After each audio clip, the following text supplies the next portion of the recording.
Welcome to the Darkling Radio, where every story drags you into the shadows. True fear, chilling mysteries, and haunted tales told to keep you on edge. Turn off the lights, put on your headphones, and dare to listen. When Allison Moore and David Klein decided to take the shortcut home from school, they thought it would save them a few minutes. But as the streetlights flickered above, they realized they weren't walking alone. Shadows moved differently than their bodies, and one shadow didn't belong to either of them.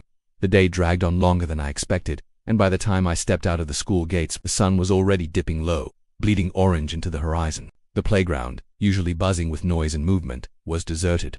My classmates had already gone home, and even the teachers' cars had mostly cleared from the lot. I tightened the straps of my backpack, the weight pressing against my shoulders, and started down the familiar route home. It was the same walk I'd taken 100 times before, but something about it felt different tonight. The first stretch of the walk was lined with houses that always seemed warm and alive in the afternoons, but now they sat silent, their windows dark. Curtains pulled shut as though hiding from something. No music, no chatter, no television glow spilling into the street, just silence.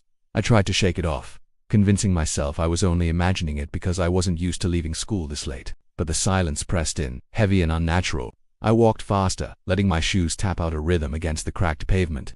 The sound echoed louder than it should have, bouncing back at me like the street was amplifying every step. My throat felt dry and I tried to distract myself by focusing on the details. I'd usually ignore the crooked mailbox with peeling paint, the garden gnome that always made me laugh, the old oak tree whose branches stretched across the road. But tonight, all of it seemed off. The gnome's smile looked sharper. The tree's shadows stretched longer.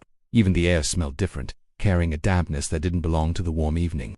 By the time I reached the corner where the streetlights began, the sky had deepened into gray. The first lamp flickered weakly, buzzing faintly as if it could die at any moment. I stepped under its glow, and for a moment I felt relief. At least here, there was light. But as I glanced down, my stomach tightened. My shadow stretched across the pavement, far longer than it should have been for such a small pool of light. Its edges wavered unnaturally, not crisp and sharp like a normal shadow, but blurred, like ink bleeding through paper. I froze, my eyes locked on the shape. At first I told myself it was nothing, that I was only tired, that my mind was making things bigger than they were. But then I noticed something that made my chest clench.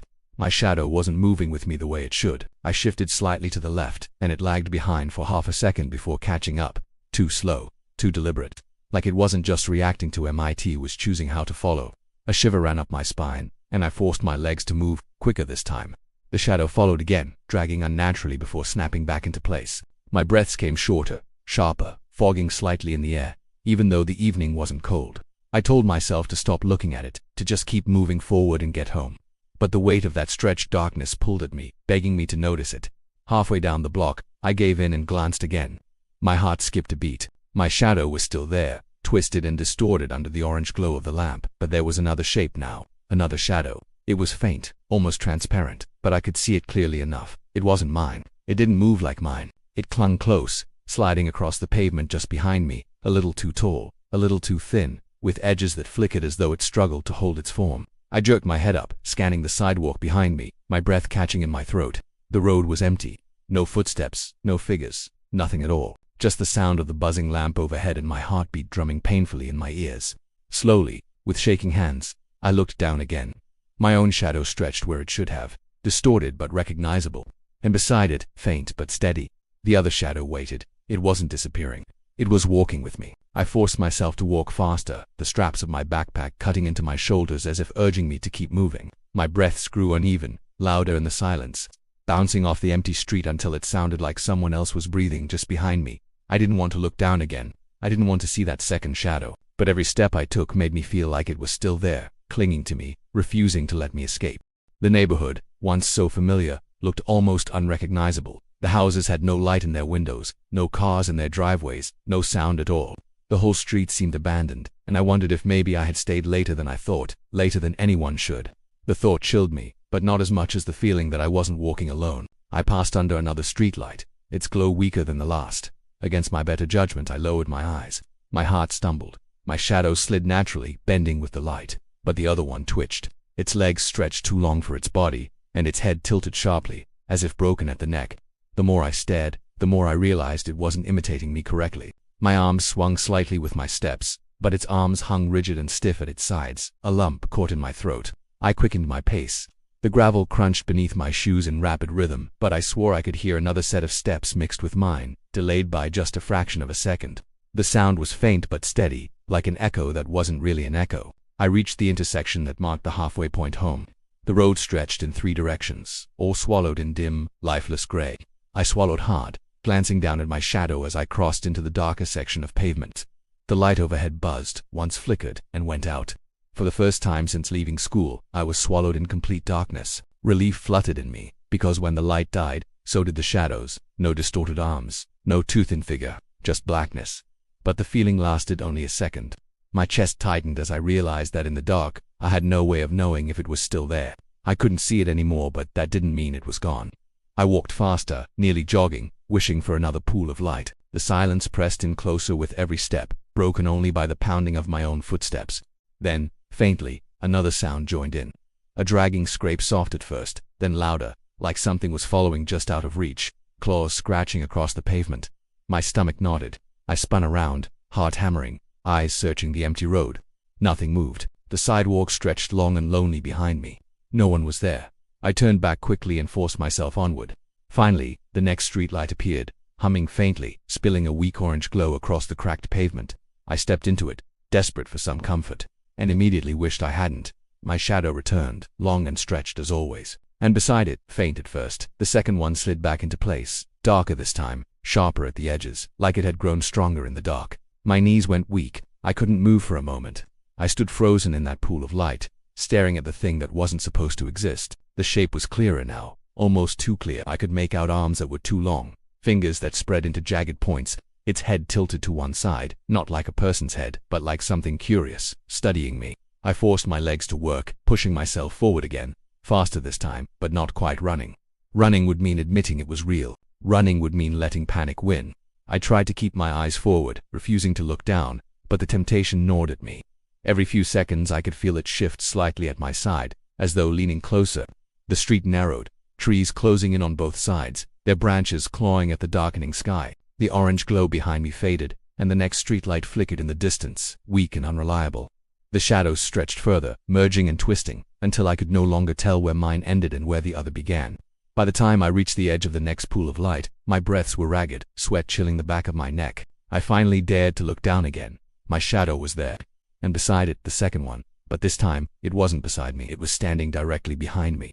I wanted to run, but my legs felt like they were sinking into the pavement, heavy and unresponsive. The longer I stood frozen in that circle of weak light, the more I became certain that something was standing just behind me, close enough to touch.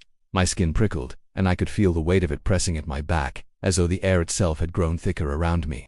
I didn't dare turn around. If I did, I was terrified that whatever had been walking in my shadow would be waiting there, inches away, ready to follow me home. I forced my body to move, one step at a time, breaking into a brisk walk. The sound of my shoes hitting the ground echoed sharply, but there was something else mixed in now. A faint crunch, like footsteps landing just a moment after mine. I tried to convince myself it was only the echo bouncing strangely between the rows of houses, but it didn't feel like an echo. It felt like a delay, someone intentionally matching my steps with just enough difference to remind me I wasn't alone. Instead of continuing down the main road, I veered off into the narrow lane that cut between 2 rows of fences. It was always a quicker route, and all I wanted was to get home as fast as possible. But the moment I entered the lane, regret sank in. The high wooden fences pressed in on both sides, blocking the faint glow of the street lamps behind me. Shadows gathered thickly in the narrow passage, and the air grew cold and damp, as if I had stepped underground. I told myself to keep moving, to just focus on the strip of cracked pavement stretching ahead. But the silence here was unbearable, broken only by the rasp of my own breathing. Every few steps, I swore I heard gravel shifting behind me, a soft scrape, but whenever I stopped, the sound would vanish. My nerves tightened until I felt like I might shatter. I wanted to look back, but fear kept my head locked forward, eyes pinned to the faint glow at the far end of the lane. That was when I noticed the ground ahead. At first I thought the pavement was wet, reflecting what little light filtered in, but as I drew closer I realized they weren't reflections at all. They were footprints. Damp, darkened patches, shaped like bare feet, pressed fresh into the ground. I stopped dead in my tracks, my breath catching. The prints were small at first, then larger, as if whatever left them was growing heavier with each step. They led deeper down the lane, in the exact direction I had to go. I knelt slightly, staring at them, and noticed the edges were still glistening faintly, shining like water that hadn't yet dried. Whoever had left them couldn't have been far. The lane felt even tighter now, as though the fences had shifted closer while I wasn't looking. My heart pounded and I thought about turning back, but the thought of retracing my steps through that heavy darkness felt worse. I told myself to just follow the prints, to keep moving until I was back in the open street. I walked slowly, careful not to step directly into the wet patches, though my shoes brushed close enough that the dampness seeped into my socks. The smell of moisture filled the air, not just water, but something deeper, like mud pulled up from the bottom of a river. My stomach twisted. I pressed forward anyway, each step heavier than the last. The further I went, the more the footprints changed. They weren't neat shapes anymore. They spread wider, toes dragging long streaks behind them, as though whoever left them was struggling to walk properly. Some prints looked almost like hands instead of feet, fingers pressed deep into the dirt. I tried to speed up, almost jogging now, but the sound followed my soft crunches, faint splashes, something dragging. The lane curved slightly, and as I rounded the bend, the glow of the far streetlight came into view. Relief flickered in me. I just had to reach it, just a little further. But then, in the corner of my vision, I saw something that stopped me cold. On the ground just ahead, the prints didn't lead forward anymore. They turned, they curved sharply, angling toward the fence. My eyes followed the trail upward, past the wood panels, to the top of the fence itself. The prints ended there. But the surface of the fence was wet, glistening, as if something had climbed over, dragging itself out of sight. I stood frozen in the lane, my chest tight, the silence pressing harder than ever. And then, behind me, the sound of wet footsteps began again, this time closer, louder, and coming straight toward me. I wanted to run, but my body felt sluggish, weighed down by a fear I couldn't shake. The sound of wet footsteps closing in from behind was impossible to ignore. Each splash echoed against the narrow fences, overlapping with the hammer of my own shoes until I couldn't tell where my noise ended and the other began. My throat tightened as I pushed forward, nearly tripping on the uneven pavement. The single glow of the streetlight ahead looked impossibly far away, like it was retreating every time I tried to reach it. The air was heavier now, damp like the inside of a cave. A strange smell clung to it, earthy, sour, and metallic all at once. My shirt stuck to my back, but not from sweat.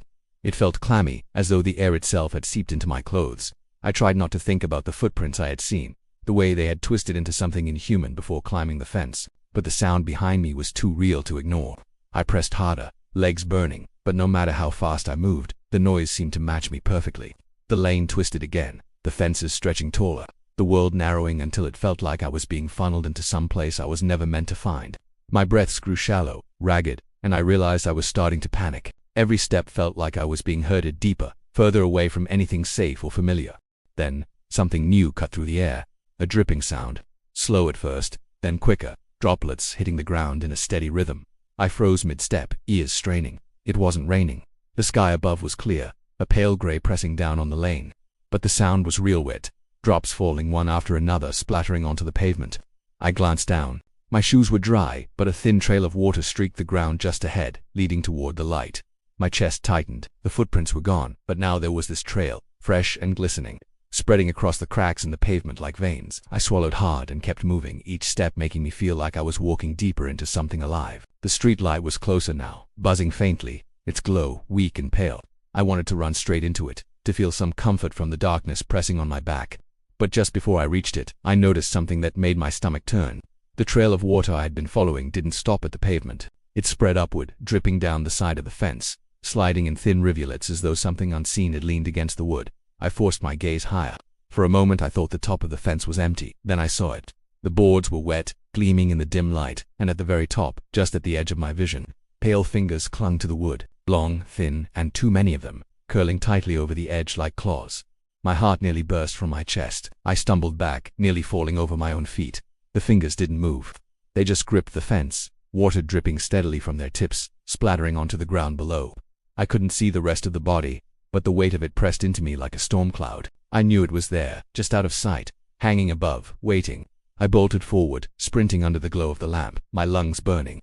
I didn't dare look up again, but I could feel its presence hanging there, tracking me as I ran. My shoes slapped hard against the wet pavement, splashes rising around me as though I was running through shallow puddles that hadn't been there a moment ago. The lane twisted again, curving sharply, and suddenly I was surrounded by darkness once more. The next streetlight flickered ahead, but it was dimmer than the last, its light weak and broken. My breaths came out in harsh gasps, every muscle screaming for me to stop. But I pushed harder, desperate to get out of the lane. The dripping followed me. Louder now, faster. Not drops anymore, but streams, splashing against the pavement like water pouring from a bucket. I looked down, horrified. My shoes were soaked, my jeans clung wet against my legs. The smell of damp earth and rot was overwhelming, choking me with every breath. The light flickered again, struggling to stay alive, and in that brief flash of brightness, I saw the ground around me. Footprints, dozens of them, leading in every direction, circling me, closing in from all sides. Some were small, some impossibly large, but all of them glistened with the same wet shine. I staggered forward, desperate for the end of the lane, but the footprints spread endlessly ahead, surrounding me in every direction, and in the silence between the flickers of the streetlight, I realized something else. The footsteps weren't behind me anymore. They were all around me. The lane finally ended, but not in the way I expected. Instead of spilling back onto the familiar road that led home, I stumbled out onto a wide empty street I didn't recognize. My lungs burned as I doubled over, trying to catch my breath, the sound of my heartbeat thundering in my ears. When I straightened again, I froze. There were no cars, no houses with porch lights, no sounds of people, just a long stretch of road disappearing into blackness in both directions. The silence here was heavier than before, thick enough that even my breaths felt smothered. I turned in a slow circle, desperate for something familiar, but the street was empty and endless. No fences, no sidewalks, just asphalt cracked and broken, stretching into nowhere. I told myself to keep moving.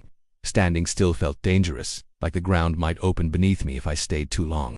I chose a direction at random and began to walk, straps of my backpack cutting into my damp shoulders, my shoes squishing with every step. Each slap of my soles echoed, sharp and hollow, bouncing back at me from the emptiness. For a few minutes it was only me and the sound of my steps. Then, slowly, I noticed something strange. My shadow had returned under the pale glow of a flickering streetlight ahead.